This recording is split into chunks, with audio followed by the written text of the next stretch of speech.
one that argues that to understand occupational professionalism or professionalism below, we have to look at the organisational capacity of media unions, journalist unions, to support some sort of jurisdictional control over work in the organisations. So the first part of the paper, I'm sure you know most of this, the first part of the paper I'm just going to quickly go through the second Lamo way and the way in which that was indicative of mediatisation in the Indian economy, but then look more specifically at a number of instances where editors were either sacked or resigned in a way which was taken to be interference in the editorial prerogative. I then want to move on and look at the way in which this has been interpreted in terms of journalistic logics and how we can understand this in terms of either organisational professionalism or occupational professionalism, whether or not we should look at professionalism as a commitment to the public interest, a commitment to truth or objectivity, or is that limiting, and is it better to look at professionalism, journalistic professionalism, as I said, as a jurisdictional struggle over how work is performed and who gets to say what work is performed. And I want to tie that lastly to the role of journalist unions, talking about the way in which their capacity to assert their authority within the workplace is based upon both their associational power, the extent of the scale of their organisations, but also their structural power, their placement in the labour process itself, and the way in which they combine with other media workers. So, without further ado, I'll get underway. So, numerous commentators have talked about the way in which the Namo wave, the Narendra Modi election, represented the high point of mediatisation within the Indian economy. And I'm sure you're familiar with this argument, aren't you? Most of you? Okay, so the basic argument is the personalisation and simplification of political issues, okay? And the way in which such things as the Gujarat model of economic development were basically, to use that term, an empty signifier in which aspirations could be attached, but Modi was never challenged to explain the way in which this model actually benefited all the members of that state as opposed to the economic elites. We see extensive coverage. We see the election basically reduced to a plebiscite between leaders, and an often repeated survey, we saw the way in which there was about a 3-to-1 split between Modi and Fitzgerald. Okay, so there's a huge difference.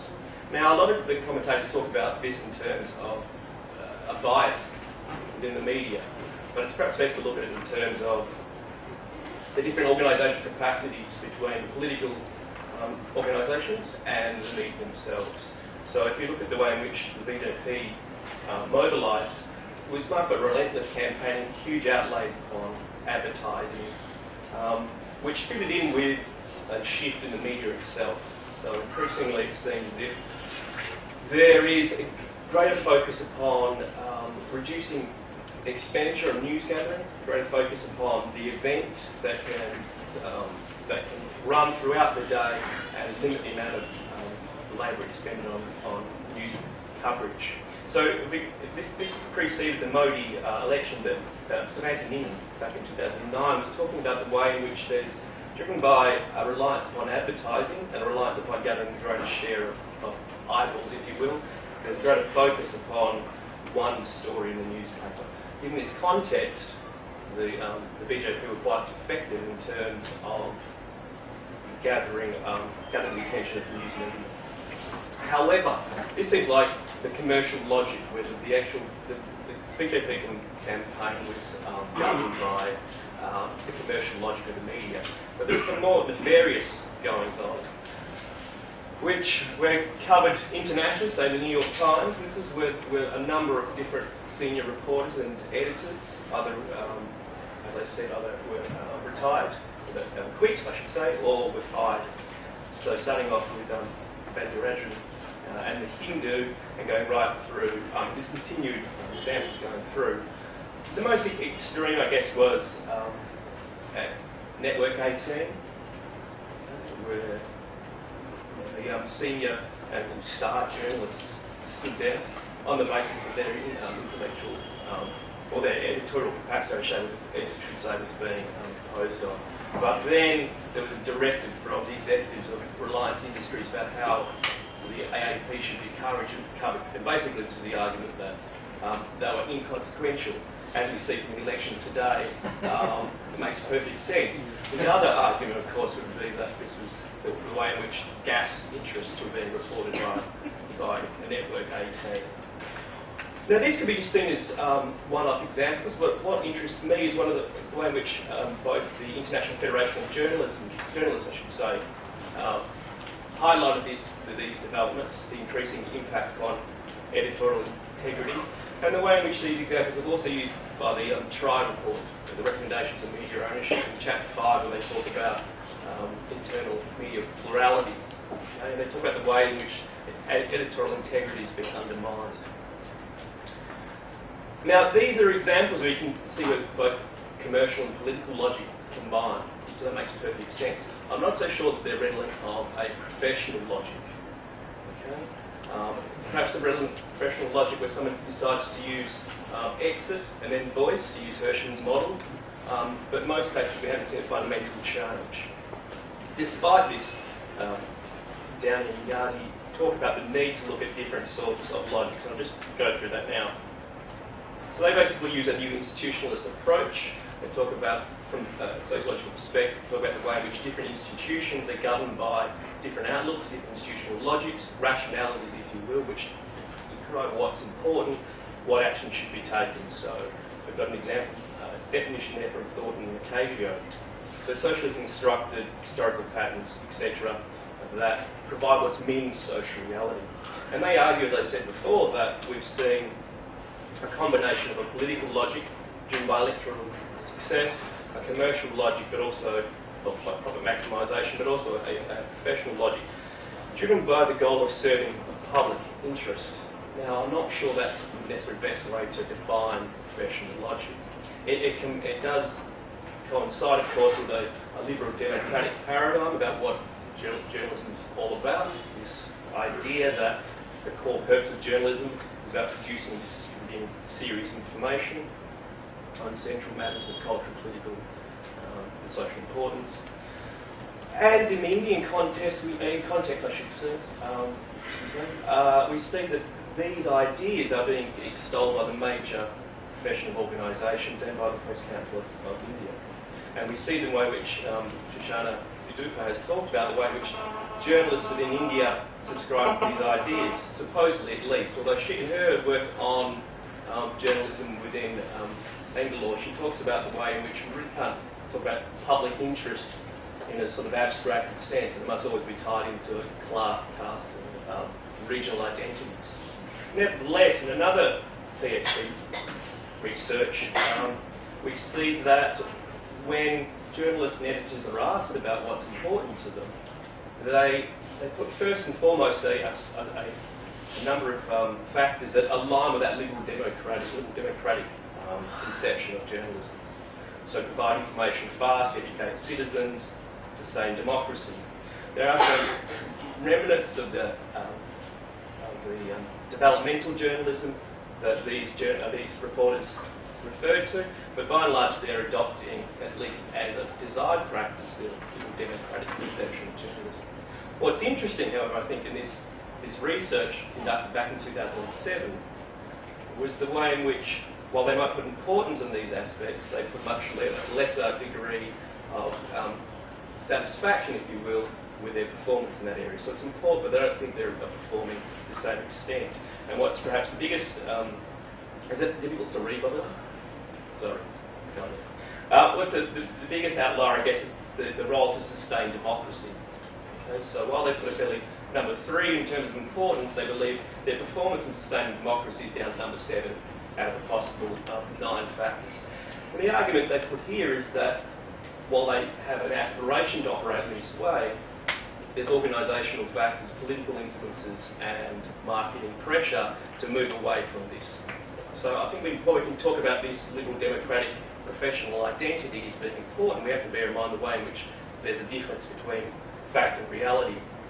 So in a recent discussion with a quality journalism within India. So Walker talks about that disjuncture between what she describes as the hardware of journalism, growing literacy, increasingly competitive markets, growing middle class, etc., and the so-called software of journalism, the capacity of journalists to engage in the sorts of ideals that they subscribe to.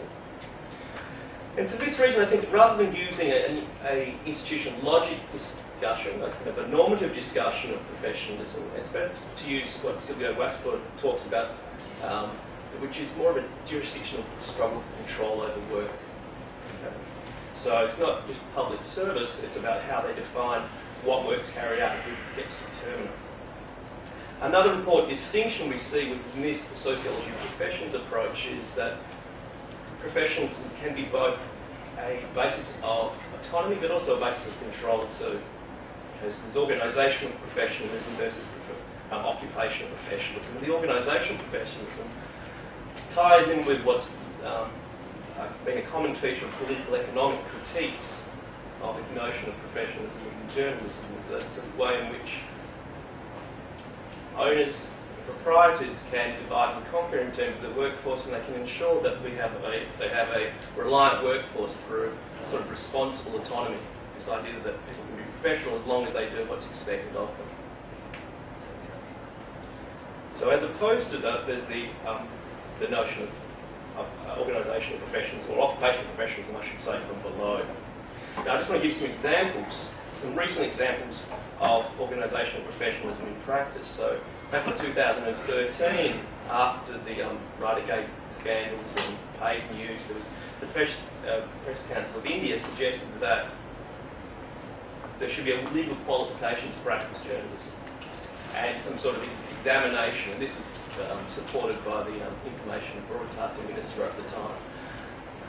Much disputed, much fought, but this is a way in which professionalism can cut both ways in terms of controlling public discourse. Another example was the goings-on at the Hindu, where the introduction of a professional editor, Rajan, caused all sorts of controversy at the organisation, and he was removed after a short period of time, in a 2-year period, I should say, because of allegations that he was not following the code of conduct of that organisation. A number of other journalists, such as Simon, left the organisation soon afterwards, on the basis that a new form of control was being exerted by the Katsuri family, and that the sort of journalism that was being prescribed was much more aligned with the Times of India, which were encroaching upon the markets in which the Hindu was operating. So this is the way in which journalism can be affected by a sort of professionalism which is control-based professionalism.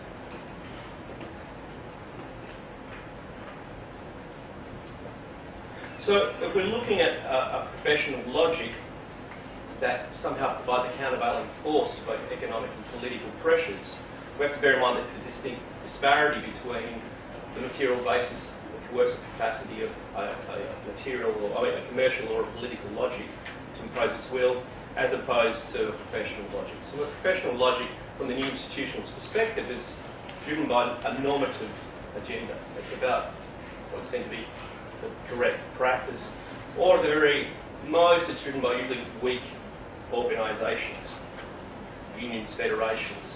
So when we take on board the argument that there's another logic, professional logic, countervailing economic and political pressures, we really need to go into that a little bit further and see what is the basis by which that professional logic and occupational professionalism that doesn't just coincide with the interests of management, the way in which that is being supported. And what I argue in the paper is we need to look at that. First and foremost, we're looking at the unions involved and looking at this, what I describe here as associational power and structural power. As Eric Olin Wright's word. So, one is, as I said before, collective organisation. The other is the way in which marketplace bargaining and workplace power takes place. And I think we will talk soon about the ways in which there's been a shift, say, in marketplace bargaining, the shift towards contract employment, and the way in which that's been tied into a requirement not to join unions or not to participate in professional associations has changed that whole dynamic. Right. I'm not sure how we're going with time. I'm pretty rushing through this now. Okay. Well, I'll probably end early, but more time for questions. So, in the rest of the paper, I just go through a history of the union organisation of journalists in India. And I know that after the development of the Indian Federation of Working Journalists, there was the Delhi Declaration, which was really important in terms of setting up the landscape for professional autonomy of journalists in India. It both led to the formation of the first Press Commission, talking about the rights and responsibilities of journalists and the way in which journalists should be seen as dependent upon freedom from commercial and political interference. It led to the development of the Working Journalists Act, constituted in 1955, which had an important basis in terms of describing the freedom of the press as being based upon journalists being seen as a professional class, and they had to be supported through wage determination in that regard. And finally, somewhat delayed, we've seen the development of the Press Council of India coming out of those first developments, which had set the pattern for self-regulatory frameworks, but also the importance of journalistic codes. What's interesting in looking back at that history is the way in which already in the 1950s there was concerns about the encroachment of commercial pressures in the field of journalism, and concerns about the development of concentrated forms of capital. And although there's been an argument from then onwards that the ownership of newspapers should be restricted and that there should be much more diversified ownership, unions have been found difficult to combat that element. And I guess that comes back to the structural position of unions within a workplace relationship.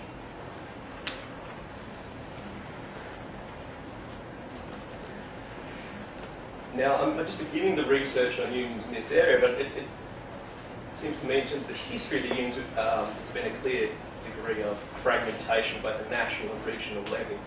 And this has unsurprisingly been associated with political affiliations that led to that fragmentation over a period of time.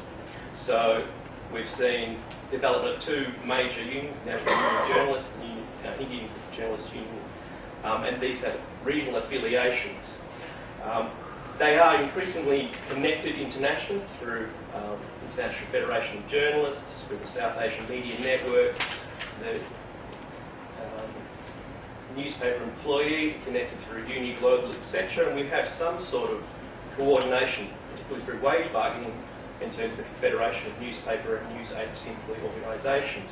But in other jurisdictions, and I think before Sunita was talking about the work of Moscow, where they're talking about the importance of convergence in the US market and Canada as a way to combat the convergence of media ownership. We're still seeing a situation in India where there seems to be a marked degree of fragmentation. And perhaps we can discuss that later.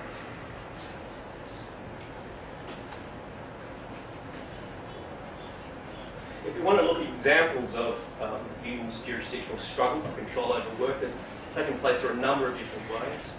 So the freedom of the press freedom has been fought for over a long period of time. Notable examples of the Defamation Bill in 1988 and the VR Press Bill, where there were both localised unions struggles and nationally coordinated strikes that had an important role. Since then, it's what I'm reading is that the number of strikes, the number of actions by union has decreased. In terms of editorial ethics, you see the important role unions have played in terms of asserting a professional logic through bringing to attention paid news and arguing the connection between paid news and the increasingly precarious situation of journalists in terms of employment and the inability of journalists to push back against requirements or requests from proprietors to provide that sort of quid pro quo in terms of access to the public sphere. And finally, we've had the examples of struggle over wage conditions that I was making reference to before.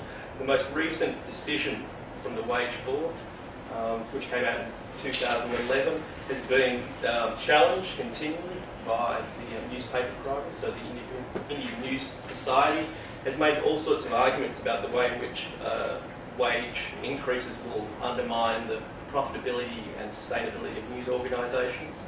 They've moved, we were talking about this yesterday, they've moved ahead and tried to divide and conquer by making a case that newspaper workers, factory line workers, will actually potentially earn more than editors. So it's the way in which the editorial function is perhaps undermined by this. So there's all sorts of contestation over how the professional logic plays out. Overall, however, the ability of unions to engage in this sort of jurisdictional struggle, as I said, has been undermined by an increasing contract employment. And so what I want to do in future work is to determine the extent. Here's my wish list of things I'd like to find out.